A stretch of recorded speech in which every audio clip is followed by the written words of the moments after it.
बाबा विश्वकर्मा की कथा सुनते, कथा सुनने के लिए हम हाथ में फूल लेंगे और कथा सुनेंगे। तो आइए हम कथा सुनते हैं। एक समय अनेक ऋषिगण धर्म क्षेत्र में एकत्र हुए और वहाँ धर्म के तत्व जानने वाले सूत जी से ऋषि कहते लगे, हे पुराण, हे धर्मज्ञ, हे महात्मा, आप हमारे ऊपर अनंत कृपा करके हमारे इस अचानक उत्पन्न हुए संयम का नाश कीजिए। हमने सर्वव्यापक विष्णु के अनेक रूप सुने हैं, उसमें से कौन सा रूप सर्वश्रेष्ठ है, यह हमें बताइए।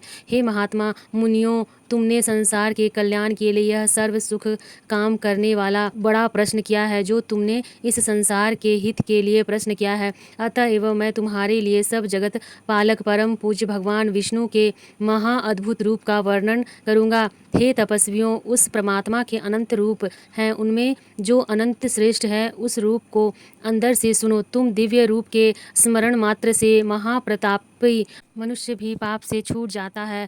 इसमें संयम नहीं है। इसी ही प्रश्न की संसार के कल्याण के लिए क्षीर समुद्र में लक्ष्मी न भगवान विष्णु के एक बार पूछा था। लक्ष्मी कहने लगी, हे जगन्नाथ, आपके महान अनेक रूपों को भक्त मनुष्य भक्ति युक्त होकर पृथ्वी पर पूजते रहते हैं। हे प्रिय, क्या वे रूप सब समान ही है या उनमें गौर और मुख्य किसी प्रकार का भेद है? विष्णु भगवान बोले, हे प्रिय, जब मैं समस्त ब्रह्मांड को आत्मा में सहम करके अनुभव रूप से योग्य माया की स्थिति होती है, तब मैं एक ही बहुरूप धारण करूं, इस प्रकार इच्छा करता हूँ। अपनी माया के वश में हुआ हूँ। जीवों को कर्म भोग के लिए क्षण मात्र में असंख्य बाहलोकादि लोगों को जिस रूप से रचता हूँ, हे देवी, उस रूप को मैं तुमसे कहता हूँ, तुम ध्यान से सुनो। हे देवी, मैं यहाँ अद्भुत सब और तेज से व्याप्त अनेक सूर्यों की चमक से अधिक चमकने वाले विश्वकर्मा रूप को धारण करता हूँ और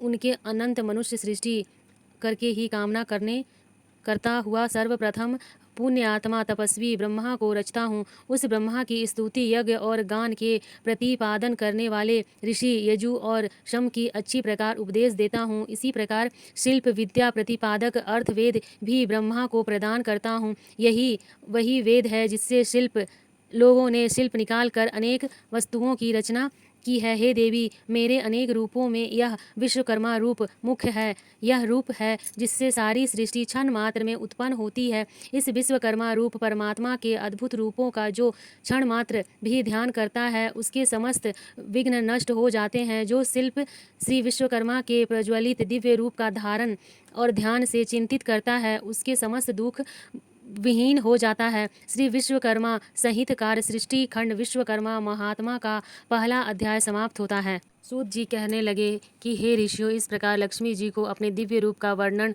करके त्रिलोकपति भगवान विष्णु चुप हो गए। ऋषि लोग बोले, सर्वधर्म के जानने वाले महाराज सूत जी, आपने यह दिव्य लक्ष्मी और भगवान विष्णु का दिव्य संवाद कैसे जाना? यह भगवान विष्णु को दिव्य विश्वकर्मा रूप किस प्रकार संसार में प्रसिद्ध हो प्राप्ति हुई और कैसे संसार के इस रूप को जाना? सूत जी बोले, हे मुनियों, सुनो, जिस प्रकार मनुष्यों को कामना का देने वाला यह समाचार मेरे कर्ण गोचर हैं। यह महर्षि अंग्री नाम वाले हुए हैं, जिन्होंने हिमालय पर्वत के समीप गंगा तट पर बड़ा भारी तप किया है। वर्षा ऋतु में वह आवरण रहित स्थान में, शीतल काल में शीतल जल में, ग्रीष्म काल में धूप में बैठकर वह अग्रिम मुनि तप करने लगे। तब तप करते करते भी उन ऋषियों का मन सुखी नहीं था और इधर उधर इस प्रकार दौड़ता था जैसे मृग इधर उधर भागता है। तभी उस समय अचानक आकाशवाणी हुई कि हे तपोधन, तू वृद्धाश्रम करता है, लक्ष्य से निकला हुआ बाण कैसे अपने लक्ष्य को भेद सकता है? वहीं तेरी गति हो गई है और तू लोक में उपवास को प्राप्त हो गया है।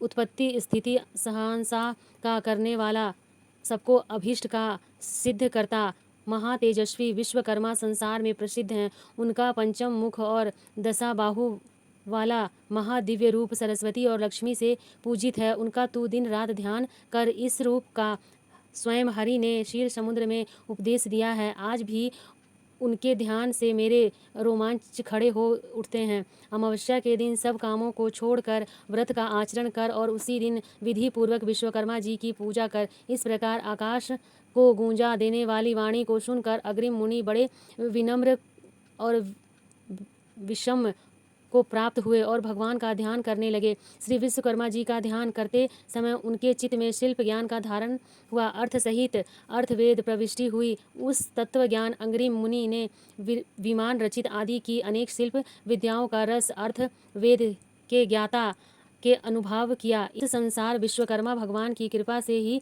सुखी है, क्योंकि उनके बताए गए ज्ञान से ही आवश्यक आदि जगत बनता है। तभी से श्री विश्वकर्मा जी का महारूप संसार में प्रसिद्ध हुआ। परमात्मा से आए हुए इस कथन ने मेरे कानों को भी पवित्र किया। हे ऋषियों, इस परम रहस्य को जो मनुष्य श्रवण करेगा उसके लिए श्रवण मात्र से ही ज्ञान प्राप्ति हो जाएगी। यह महाज्योति रूप है जो संसार का उपकार करता है। यह मनुष्य सभी पापों से मुक्त होता है जो इस रूप का ध्यान करता है। इसके साथ ही हमारी कथा समाप्त होती है। हमने हाथ में जो फूल लिया है भगवान को समर्पित करेंगे और अपने व्यवसाय के लिए, उत्तम भविष्य के लिए भगवान से प्रार्थना करेंगे। प्रभु हमारे व्यवसाय में, हमारे धन में वृद्धि हो। इस तरह से हमारी पूजा समाप्त होती है फ्रेंड्स। फिर हम आरती करेंगे। आरती करने के बाद पूजा समाप्त हो जाएगी। भोग प्रसाद सभी हम उठा लेंगे। राधे राधे फ्रेंड्स, जय श्री कृष्ण।